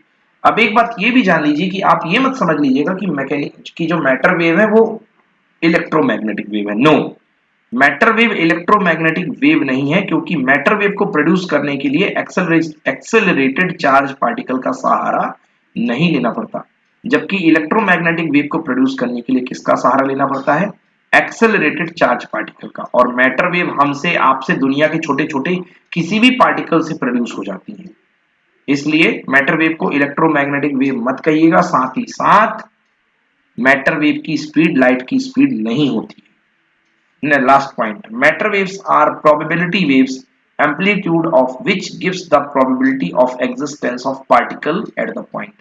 तो आप सवाल उठाएंगे कि सर मैटर वेव का इस्तेमाल क्या होता है। तो मैटर वेव जो होती है बच्चों, वो प्रोबेबिलिटी वेव की जैसे काम करती हैं कि अगर कहीं पर मैटर वेव की एग्जिस्टेंस है तो इसका मतलब वहां पर पक्का पार्टिकल भी एग्जिस्ट करेगा। तो ये प्रोबेबिलिटी वेव होती है। बच्चों लास्ट टॉपिक है हमारा डेविसन जर्मर एक्सपेरिमेंट। डेविसन और जर्मर ने एक्सपेरिमेंट किया था इलेक्ट्रॉन के डिफ्रैक्शन का, और इलेक्ट्रॉन के डिफ्रैक्शन से जो रिजल्ट आए थे वो बिल्कुल सही थे। तो डेविसन और जर्मर ने इस बात की पुष्टि की थी कि इलेक्ट्रॉन डिफ्रैक्ट करता है, मतलब इलेक्ट्रॉन एक पार्टिकल है और उन्होंने इलेक्ट्रॉन को डिफ्रैक्ट करा करके इलेक्ट्रॉन को कैसे फील कराया, वेव के जैसे। मतलब इलेक्ट्रॉन से बनी हुई मैटर वेव का बिल्कुल परफेक्ट डिमॉन्स्ट्रेशन किया था डेविसन जर्मर ने। बट बच्चों ये टॉपिक हमारे सिलेबस से पूरा का पूरा हट चुका है, इसलिए हम इसको नहीं पढ़ने वाले हैं। आप देख लीजिए सिलेबस में लिखा हुआ है रिमूव्ड।